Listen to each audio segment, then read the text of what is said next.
जय श्री राम, जय श्री राधे श्याम।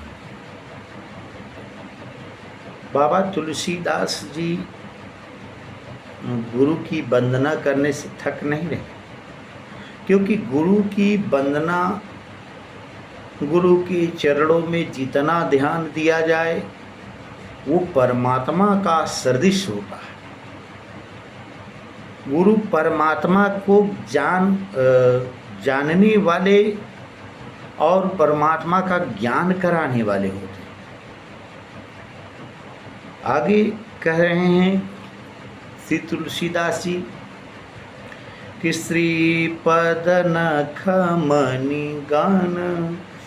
मणिगण ज्योति सुमिरत दिव्य दृष्टि अहोति अतलन मोहतम शो सुप्रकाशु बड़े भाग उर वहीं जासु बड़े भाग उर वहीं जासु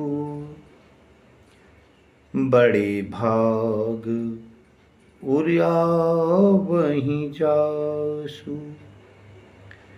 कह रहे हैं श्री गुरु व सदगुरु के जो पद के नख हैं वो ऐसे मणियों की ज्योत के समान दीप्यमान हैं, और उन गुरु के मणि नख को जो सुमरन करता है उसकी दिव्य दृष्टि ही होती, हृदय में दिव्य दृष्टि का संचार हो जाता है। अच्छा, उस दिव्य दृष्टि के संचार का कोई लाभ है कि उस दिव्य दृष्टि के संचार होना ही बस है? कह रहे नहीं, उसका बहुत लाभ है। कहें क्या लाभ है? कहें दलन मोहतम सो सप्रकाशु बड़े भाग उर वहीं जासु बड़े भाग उर वहीं जासु दलन मोह तम सो सप्रकाशु। वो दिव्य दृष्टि का संचार हो जाता है तो उससे दलन मोह का विनाश हो जाता है, तम का विनाश हो जाता है और एक दिव्य प्रकाश फैल जाता है। उस दिव्य प्रकाश के बाद अच्छा ये बड़े आसानी से हो जाता है? कहीं नहीं। कहीं बड़े भाग उर वहीं जासु। गुरु की चरणों का ध्यान जो करेगा निश्चित रूप से वो बहुत बड़ा भाग्यशाली होगा। गुरु की कृपा जिस पर होगी वह बहुत भाग्यशाली होगा निश्चित रूप से। इसमें कोई दो राय नहीं है कि गुरु की कृपा, माता पिता की कृपा और ईश्वर की कृपा ये तो बाद की बात है, लेकिन माता पिता और गुरु की कृपा जिस पर हो जाती है उस पर फिर ईश्वर कृपा करना ही पड़ता है। ईश्वर को कृपा करनी ही पड़ती है निश्चित रूप से। क्यों? क्योंकि कह रहे वो घर ही बीमाल बिलोचन ही के अमिट ही दोष दुख भव रजनी के। उघर ही बीमाल विलोचन ही के अमिट ही दोष दुख भव रजनी के। सूझहि राम चरित मन मानिक गुप्त प्रकट जह जो गुण खानिक जो जही खान। उघरहि बिमल बिलोचन ही के जिसके ऊपर सद्गुरु कृपा हो जाती है, निश्चित रूप से उघरहि विमल विलोचन ही के, सुंदर उसके हृदय में निर्मल नेत्र खुल जाते हैं। अब लोगों को लग रहा है कि ये दो नेत्र के अलावा हृदय का भी एक नेत्र है। कहाँ? बिल्कुल है। विवेक रूपी नेत्र हृदय के ही पास है। सद्बुद्धि रूपी नेत्र हृदय के ही पास है। सद्मार्ग पे चलने की प्रेरणा हृदय के माध्यम से ही देखा जा सकता है। कहें वो नेत्र खुल जाता है, हृदय वाला जो नेत्र है वह खुल जाता है। और मिटहि दो सदुख भावर जैनी के, जब हृदय का वह नेत्र खुल जाता है तो निश्चित रूप से भव सागर रूपी अंधकार अपने आप, जो भव सागर रूपी रात्रि का अंधकार है वो अपने आप निश्चित रूप से छट जाता है, दिखाई नहीं पड़ता है। तब क्या होगा? कहन उसके बाद की व्यवस्था सुनो।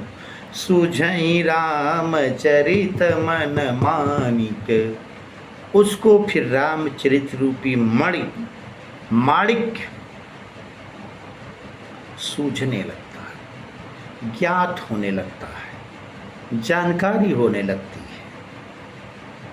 कहीं गुपुत प्रकट जो जय जह खानिक, गुप्त प्रकट जहाँ जो जही खानिक, गुप्त और प्रकट जहाँ जो जिस खान में है वह उसको सब दिखाई पड़ने लगता है। जब क्योंकि उसके नेत्र उघर जाते हैं। जैसे कोई सोया व्यक्ति हो, उसको आंखें खुलने के बाद बाहर की सारी वस्तुएं दिखती हैं। ठीक उसी प्रकार से जब हृदय रूपी नेत्र खुल जाता है तो उसके अपने अच्छे बुरे का ज्ञान हो जाता है। कहाँ कौन सी चीज़ अच्छी पड़ी है, कहाँ कौन सी व्यवस्था हमारे अनुरूप है, कहाँ किस व्यवस्था के अनुसार हमको आचरण करना चाहिए, ये सब जानकारी उसको प्राप्त हो जाता है। इसके बाद दोहा में कहते हैं कि जथा सुवंजन अंजदृग साधक सिद्ध सुजान, अकौतुक देखत शैल बन भूतल भूरि निधान। जथा सुवंजन अंजदृगी साधक सिद्ध सुजान, कौतुक देखत शैल बन भूतल भूरि निधान। करें जैसे ही सिद्धांजन को नेत्रों में लगा लेता है व्यक्ति। सिद्धांजन कैसे? सिद्धांजन वही जो उभरे हीरे के विमल नेत्र खुल जाते हैं तो उसमें अंजन भी लग जाता। किसका? सिद्धांजन, भगवान की ज्ञान का जो अंजन लग जाता है। साधक सिद्ध सुजान, कहने जैसे सिद्ध साधकों को ज्ञान होता, ठीक उसी प्रकार से कौतुक देखत चारों तरफ से वो देखता है, प्रसन्नता के साथ देखता है। कहाँ वृक्ष है, कहाँ पर्वत है, कहाँ और चीज़ें हैं, कहाँ ये सब खाने दिखने लगती, कहाँ स्वर्ण की खान है। अब देखिए कुछ लोगों को लगेगा कि भगवान के चरणारविंद के ज्ञान से सुवर्ण की खान, हीरे की खान दिखाई पड़ेगी। भगवान का नाम ही सुवर्ण और हीरा से बढ़कर के है, क्योंकि संसार में ये क्षणिक है। सांसारिक वस्तुओं को हम आपको साथ नहीं ले जा सकते। जीवन के अंत की बात कर रहे हैं। जीवात्मा परमात्मा से जुड़ाव है तो जीवात्मा को इस संसार को छोड़कर जाना पड़ता है, तो निश्चित रूप से उसको इन विषयों को देखना पड़ेगा और इन विषयों से हटना पड़ेगा। सही का चुनाव करके हटना पड़ेगा। निश्चित रूप से मनुष्य का कल्याण भगवान नाम के श्री चरणारविंद में ही है। बाकी संसार तो भोग की वस्तु है, संसार में वो भोग करते रहना चाहिए, संसार में त्यागपूर्वक उपभोग करना चाहिए जो मिले, और विवेक से उसको पहले जांच परख करके ही उपभोग करना चाहिए, क्योंकि संसार में उपभोग तो समस्त इंद्रियों के तेज को नष्ट कर देता, और इंद्रियों का तेज जब नष्ट हो जाता है तो जरा देवी का निवास हो जाता है। धीरे धीरे व्यक्ति की इंद्रियां भी शिथिल हो जाती हैं और फिर वह हरि सुमरण से बहुत दूर चला जाता है। संसार में भगवान के चरणों में लगे रहेंगे तो कल्याण होने में कोई दो राय नहीं है। जय श्री कृष्ण, जय श्री राधे श्याम।